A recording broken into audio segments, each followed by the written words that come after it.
sa kanyang YouTube channel. Thank you. I love you. I love you. Daily vlog. Yan. Ilalagay ko sa description. Sana masuburan nyo makasunod. Hello mga idol, Louie Kapanalig. Ayan, supportahan natin si Flixie TV Vlog. Watch hour na lang yung kulang niya. Ayan, para makamit niya na panoorin natin, no?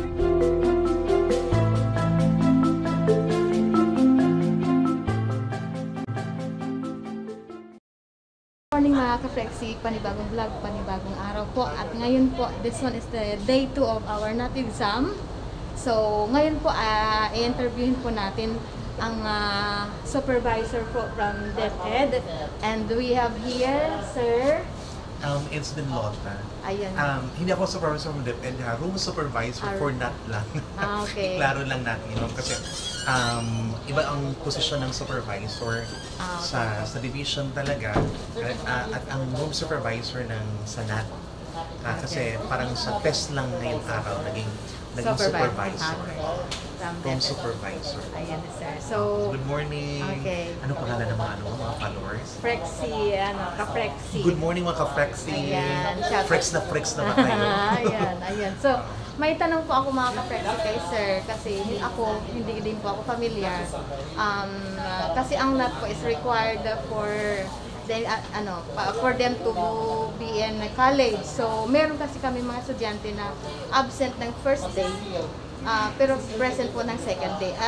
Likewise, present sila ng first day, then absent ng second day. Ang tanong ko po, paano sila sa college kung kalahati lang po ang pinasok nila. So, si Sir Benlota po ang magpapaliwanag sa inyo para po meron kayong kaalaman. Ipaliwanag ko lang ng maayos base sa aking kaalaman at orientation sa aking makakaya lang, no?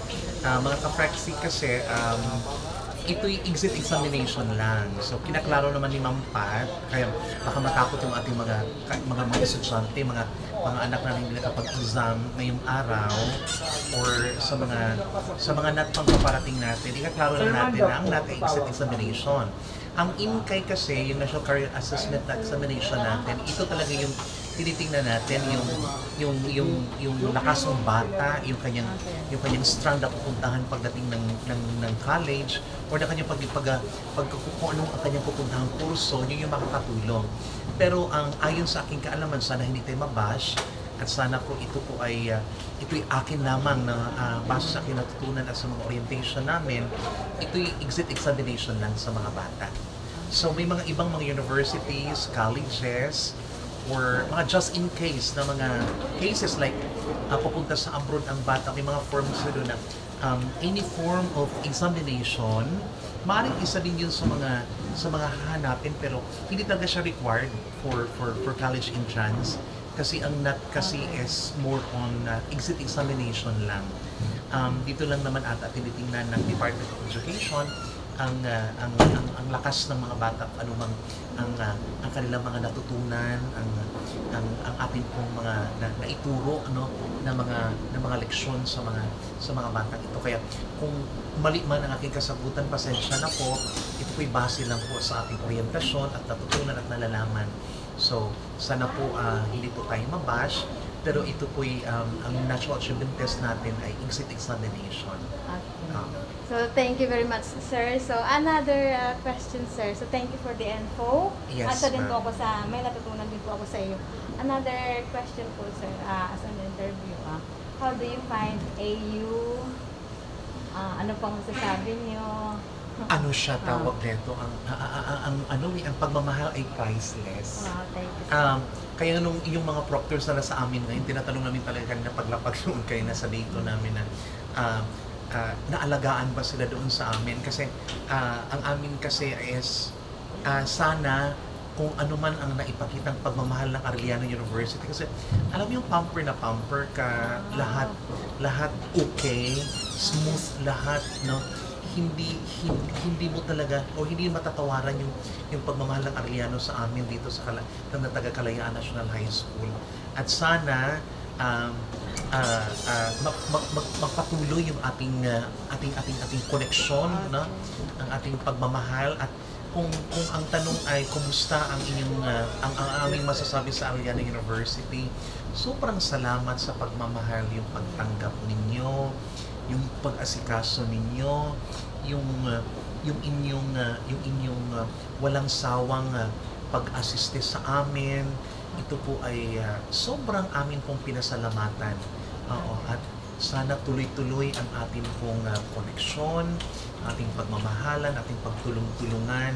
Hindi lang isa lang naman ang ating mithiin na ating pong maibigay ang ating kakayahan, ang ating abilidad, ang ating talento sa mga kabataang Pilipino, Ayun.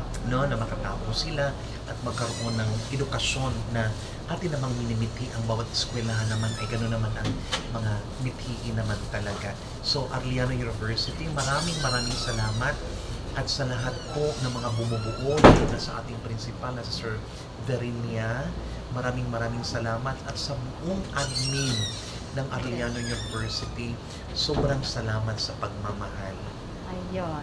So, that's it. Very well said. At as part of the AU Senior High School Faculty, Family. I'm also attached sa feedback coming from you, sir. Yes. Which is the head of the proctor. Isa sa mga room supervisors. Room supervisor of Kalayaan National High School. So, may SB shout out Pasay. sa Kalayaan National High School. Halo po. Hello. Halo So, Universe. ayun. Oo. That ends my interview with sir. Good morning po mga ka-Flexi. Kasama ko po ang DepEd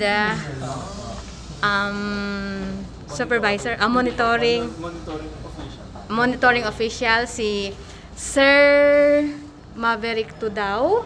So, ayan po siya. Shout out sa iyo, sir. Welcome to AU. Thank you po, Okay. thank you.